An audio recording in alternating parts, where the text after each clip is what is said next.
So this is one of my offices, and these are the last two northern white rhinos left anywhere on Earth.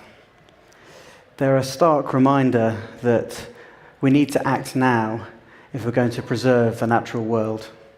Now, wildlife conservation is not just about megafauna, it's about nature. And we need to remember that nature is the very basis of our economy: agriculture, tourism, fishing, medicine, energy, water.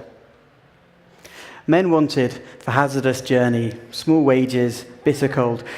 Some of you might recognize this. It's an advert that Sir Ernest Shackleton placed in the Times in 1914. And it's one of the greatest stories of inspirational leadership and survival. And it's my link to conservation. 6 years ago, I went and skippered a team that retraced this voyage 100 years after Shackleton. And we also documented climate change in the intervening years.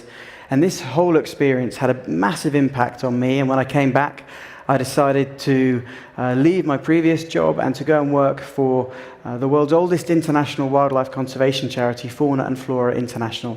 Now, we work in 47 countries around the world, and this evening I'm hoping to inspire you with our work. But I haven't always done that. For a long time, I was an offshore sailor, a professional sailor, around the world racing. As I said, I also used to work in finance. So a wide-ranging career, but I'm not a zoologist. I didn't grow up in Africa. But what I am is a passionate advocate of the need to protect the natural world. I'm not even really a tree hugger unless I'm hanging out with my son.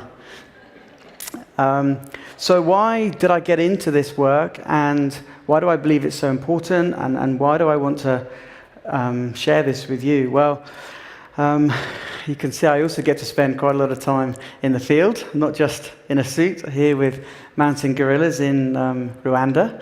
But the reason I got into this was not for the pretty pictures. It was actually the more disturbing and distressing images that we see. So 90% of African elephants have been slaughtered in the last century. 40% of the lion population has been lost in the last 20 years. These are really damning statistics. 7,500 African rhinos have been poached in the last 10 years. 1,000 were poached in 2017. Rhino ivory, pound for pound, is now worth more than diamonds. And these poaching operations are getting very slick and professional, and so we need soldiers, and no more so than the Virunga National Park, where 170 rangers have been killed protecting wildlife in the last 20 years. Over 1,000 rangers have been killed in the last 15 years.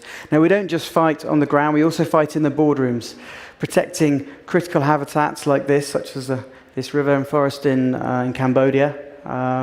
It's crucial that we engage with these corporations if we're going to make real progress. This is a paper and pulp plantation run by a company called April. They deforested huge swathes of forest in Sumatra, but they're now reliant solely on plantation, and we're working with them to help manage those forests and the wildlife that's within it. Now, we know that collaboration in any walk of life is the key to success, and it's no different in our world. One example I want to share with you is Wild Labs, which is bringing kind of IT experts and conservationists and entrepreneurs and data scientists together to bring technical solutions to old conservation problems. So new skills, and we also need new people. So these two brothers I met about a year ago. They're quite unusual, and they come from enormous wealth and privilege, but they were inspired, like so many of us, by watching Blue Planet 2, and they got in touch, and I took them to see all sorts of projects, such as the mountain gorillas in Rwanda. Amazing success story. Less than 400 in the 1970s, barely viable, and now over 1,000. And these brothers were inspired, and we've now got two lifelong, powerful, and influential conservationists.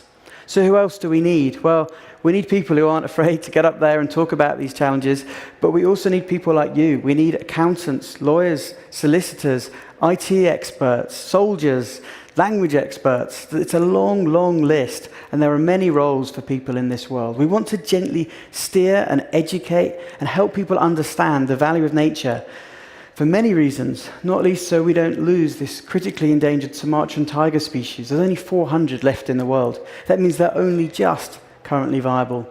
We need to take the inspiration of people like my colleague, Sir David Attenborough, who is Vice President at Fauna Flora International. He's also been a member for 60 years, and together we would both urge you, one simple step: join a conservation NGO like FFI, absorb the mountains of information that will be sent to you. There's a role for everybody in the world of wildlife conservation. What's important is not your qualifications, it's your passion, your purpose, the pride that you go about your work with. It's not just about protecting critically endangered wildlife and habitats, it's also improving livelihoods, providing jobs, and helping to solve some of the big environmental and social challenges that we face in this world. Thank you.